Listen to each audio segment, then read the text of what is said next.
और आज की 10 ब्रेकिंग न्यूज और आज की पहली बड़ी खबर, संसद के मॉनसून सत्र का दूसरा दिन है और महंगाई पेगासस मुद्दे पर भारी हंगामे के आसार साफ तौर पर दिखाई दे रहे हैं। सरकार को घेरने के लिए विपक्ष ने रणनीति बनानी शुरू कर दी है। कांग्रेस, टीएमसी और आम आदमी पार्टी ने चर्चा का नोटिस भी दिया है। कांग्रेस सांसद मणिकम टैगोर, आप सांसद संजय सिंह ने राज्यसभा में नियम 267 के तहत चर्चा के लिए नोटिस जारी किया है। आपको बता दें कि अंतर्राष्ट्रीय मीडिया ने भारत में 2 मौजूदा मंत्रियों, 40 से ज्यादा पत्रकारों, 3 विपक्षी नेताओं और 1 मौजूदा न्यायाधीश समेत 300 से ज्यादा लोगों की जासूसी की बात कही थी। अब आगे बढ़ते हैं और आज की दूसरी ब्रेकिंग न्यूज का रुख कर लेते हैं। प्रधानमंत्री नरेंद्र मोदी ने आज बुलाई सर्वदलीय बैठक और ये बैठक शाम 6 बजे होगी। विपक्ष इस बैठक में शामिल होगा या नहीं, इसके लिए विपक्ष एक बैठक करेगा। सर्वदलीय बैठक में कोरोना वैक्सीनेशन समेत कई अहम मुद्दों पर चर्चा होगी और इसके साथ ही पीएम आज कोरोना पर राज्यसभा और लोकसभा दोनों सदनों को संबोधित करेंगे। वहीं मानसून सत्र के पहले दिन दोनों सदनों में विपक्षी सदस्य 3 नए कृषि कानूनों, महंगाई सहित विभिन्न मुद्दों पर नारेबाजी करते हुए दिखाई देंगे और कुछ विपक्षी सदस्यों ने आसन के सामने आकर नारेबाजी भी की है। रहेगी हमारी नजर, लेकिन आगे बढ़ते हैं और आज की तीसरी ब्रेकिंग न्यूज का रुख कर लेते हैं। संसद के मानसून सत्र के पहले दिन ही हंगामे होने के बाद प्रधानमंत्री नरेंद्र मोदी ने मंगलवार को सभी दलों के नेताओं की बैठक बुलाई है और वहीं इससे पहले आज सुबह विपक्षी पार्टियां संसद में पीएम मोदी की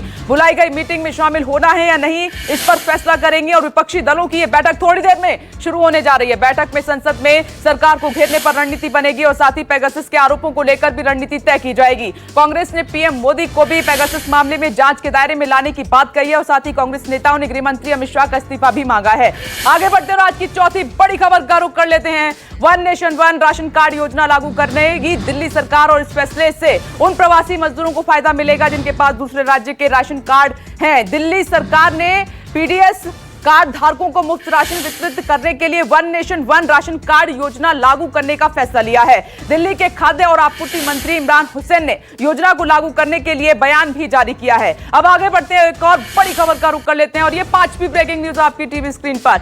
शहीद दिवस के मौके पर ममता बनर्जी वर्चुअली रैली करेंगी। ममता बनर्जी की रैली दिल्ली, यूपी, गुजरात समेत कई राज्यों में दिखाई जाएगी और इस रैली के लिए दिल्ली में विपक्षी नेताओं को भी निमंत्रण दिया गया है और इसके लिए वहां पर कॉन्स्टिट्यूशन क्लब में एक स्क्रीन लगाई जाएगी। आपको यह भी बता दें कि ममता बनर्जी ने 2024 लोकसभा चुनाव के लिए जिसे देश चाहता है नारा दिया था। ममता बनर्जी के 25 जुलाई को दिल्ली आने की भी अटकलें हैं। बंगाल चुनाव में जीत हासिल करने के बाद ममता का यह पहला दिल्ली का दौरा रहेगा, बड़ा दौरा रहेगा। आगे बढ़ते हैं और एक और बड़ी खबर का रुख कर लेते हैं। किसानों ने संसद मार्च का ऐलान कर दिया है, लेकिन किसानों के इस मार्च को दिल्ली पुलिस ने परमिशन नहीं दी है। किसान 22 जुलाई को संसद घेराव करने की मांग पर अड़े हुए हैं और संसद भवन के बाहर मार्च का ऐलान कर चुके हैं। किसानों ने दिल्ली पुलिस से कहा है कि वो शांतिपूर्ण तरीके से प्रदर्शन करेंगे। साथ ही उन्होंने प्रदर्शन का खाका दिल्ली पुलिस को सौंप दिया है। किसान संयुक्त मोर्चा ने 40 संगठनों से 5 सदस्यों को प्रदर्शन की इजाजत की बात कही है, यानी कि 200 किसानों की अनुमति मांगी गई है। इस पर क्या फैसला होता है देखना होगा, लेकिन आगे बढ़ते हैं और आज की एक और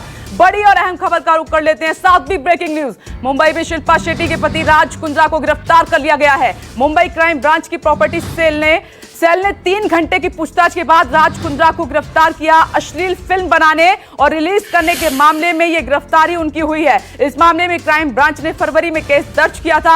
आज मुंबई पुलिस राज कुंद्रा को कोर्ट में पेश करेगी और इस मामले में पुलिस अब तक 11 लोगों को गिरफ्तार कर चुकी है। क्राइम ब्रांच के मुताबिक राज कुंद्रा ने पॉर्न फिल्म इंडस्ट्री में 8 से 10 करोड़ रुपए का निवेश किया था और इसी मामले में उनको गिरफ्तार किया गया है। अब आपकी टीवी स्क्रीन पर अगली बड़ी खबर, 8वीं ब्रेकिंग न्यूज। केरल में बकरा ईद के लिए दी गई बाजार और दुकानें खोलने की छूट के मामले पर सुप्रीम कोर्ट में आज सुनवाई होगी और केरल में इस समय कोरोना पॉजिटिविटी दर देश में सबसे ज्यादा है। केरल सरकार ने बकरा ईद के मद्देनजर लॉकडाउन प्रतिबंधों में 3 दिनों के लिए छूट देने का ऐलान किया था। सुप्रीम कोर्ट ने केरल सरकार को नोटिस देकर जवाब मांगा था कि केरल सरकार ने सोमवार देर रात सुप्रीम कोर्ट में अपना जवाब दाखिल कर दिया है। अब आगे बढ़ते हैं और 9वीं बड़ी खबर का रुख कर लेते हैं। देश में पिछले 24 घंटे में मामले सामने आए हैं कोरोना के 30,093 नए मामले और 374 लोगों की मौत हुई है। राहत की बात इसमें यह है कि 45,000 से ज्यादा लोगों ने कोरोना को मात भी दी है। देश में अब एक्टिव मरीजों की तादाद 4,06,000 हो गई है और अब तक 3,03,50,000 लोग ठीक भी हो चुके हैं। वैक्सीनेशन की बात की जाए तो देश भर में अब तक 41,18,00,000 से ज्यादा लोगों का वैक्सीनेशन हो चुका है। महाराष्ट्र, कर्नाटक, असम, तमिलनाडु और केरल में कोरोना के मरीज सबसे अधिक आ रहे हैं। बाकी राज्यों में कोरोना की संक्रमण दर बेहद कम है। अब आगे बढ़ते हैं और आज की 10वीं बड़ी खबर का रुख कर लेते हैं। आज भी उत्तर भारत में भारी बारिश का अलर्ट जारी किया गया है। दिल्ली, मुंबई, जम्मू कश्मीर, उत्तराखंड के लिए यह अलर्ट जारी हुआ है। मौसम विभाग के मुताबिक यूपी में अगले 24 घंटे में भारी बारिश का होने का अनुमान है। साथ ही ये भी कहा गया है कि पंजाब, एमपी, राजस्थान में भी भारी बारिश हो सकती है। हिमाचल प्रदेश में भी अगले 48 घंटे में भारी बारिश का अलर्ट जारी हुआ है। हिमाचल प्रदेश के 4 जिलों में रेड अलर्ट है। कांगड़ा, मंडी, बिलासपुर, सिरमौर में तेज बारिश की चेतावनी जारी की गई है। तो यह है आज की 10 बजे की 10वीं ब्रेकिंग न्यूज।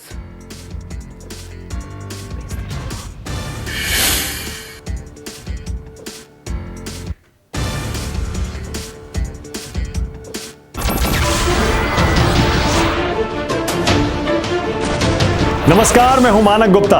अगर आपको हमारा ये वीडियो पसंद आया हो तो इसे लाइक और शेयर जरूर करें और हां, हमें सब्सक्राइब और फॉलो करना ना भूलें ताकि आप देश और दुनिया की कोई खबर मिस ना करें। तो जुड़े रहिए हमारे साथ और देखते रहिए न्यूज़ 24।